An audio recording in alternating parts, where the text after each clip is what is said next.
এখন আমরা যে প্রশ্নগুলো আলোচনা করব সেগুলো তোমাদের পড়ার বইয়ের 52 নম্বর পাতার নিরক্ষীয় জলবায়ু অঞ্চল থেকে।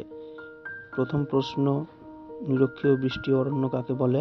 উত্তর, নিরক্ষীয় উষ্ণ ও আর্দ্র জলবায়ু অঞ্চলে সারা বছর অত্যধিক উষ্ণতা আর বৃষ্টিপাতের কারণে গভীর অরণ্যের সৃষ্টি হয়েছে। এই কারণে এই অঞ্চলকে নিরক্ষীয় বৃষ্টি অরণ্য বলা হয়।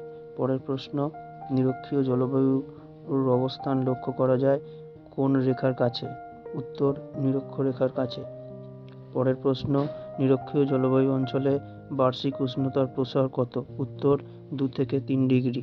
পরের প্রশ্ন, নিরক্ষীয় জলবায়ু অঞ্চলে মোট বৃষ্টিপাতের দিন সংখ্যা বছরে কত? উত্তর, 250 থেকে 300 দিন। পরের প্রশ্ন, র্যাফলেসিয়া ফুল কোন জলবায়ু অঞ্চলে দেখা যায়? উত্তর, নিরক্ষীয় জলবায়ু অঞ্চলে। পরের প্রশ্ন, দক্ষিণ আমেরিকায় নিরক্ষীয় জলবায়ু অঞ্চলের অরণ্য কী নামে পরিচিত? উত্তর, সেলভা। পরের প্রশ্ন, জীববৈচিত্র্য সবচেয়ে বেশি দেখা যায় কোন জলবায়ু অঞ্চলে? উত্তর, নিরক্ষীয় জলবায়ু অঞ্চলে। পরের প্রশ্ন, সেলভা অববাহিকার একটি গাছের নাম কি? উত্তর, আয়রনউড। পরের প্রশ্ন, জাইরো অববাহিকার প্রধান অধিবাসী কারা? উত্তর, পিগমি। পরের প্রশ্ন, আমাজন অববাহিকা অঞ্চলের অন্যতম আদিম অধিবাসী সম্প্রদায় কারা? উত্তর, রেড ইন্ডিয়ান। নিরক্ষীয় জলবায়ু অঞ্চলের বার্ষিক গড় উষ্ণতা কত?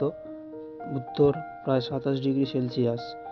পরের প্রশ্ন, কোন জলবায়ু অঞ্চলের রাত্রি ক্রান্তীয় শীতকাল নামে পরিচিত? উত্তর, নিরক্ষীয় জলবায়ু অঞ্চলে।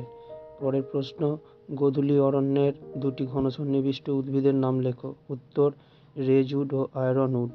পরের প্রশ্ন, ক্যানোপি কি? ক্যানোপি হলো চাঁদোয়া। নিরক্ষীয় বৃষ্টি অরণ্যে বড় বড় পাতাযুক্ত দীর্ঘ গাছগুলির ওপরের অংশ পরস্পর মিলে যে চাঁদোয়ার মতো আচ্ছাদন তৈরি করে তাকেই বলা হয় ক্যানোপি। পরের প্রশ্ন, নিরক্ষীয় অঞ্চলের বনভূমিকে চিরগোধূলি বলার কারণ কি?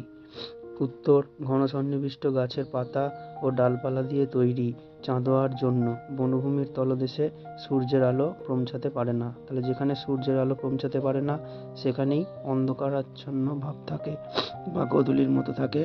প্রশ্ন, আফ্রিকার কোথায় নিরক্ষীয় জলবায়ু অঞ্চল দেখা যায়? উত্তর, কঙ্গো বা জাইরো নদীর অববাহিকায়। পরের প্রশ্ন, দক্ষিণ আমেরিকার কোথায় নিরক্ষীয় জলবায়ু দেখা যায়?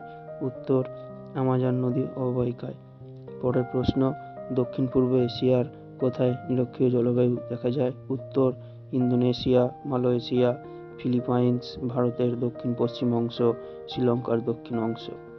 পরের প্রশ্ন, আর কোথায় নিরক্ষীয় জলবায়ু অঞ্চল দেখা যায়? উত্তর, কলম্বিয়ার পশ্চিম উপকূল, মাদাগাস্কার পূর্বাংশ, মধ্য আমেরিকার পানামা, কোস্টারিকা, ক্যারিবিয়ান দ্বীপপুঞ্জের কিছু অঞ্চল।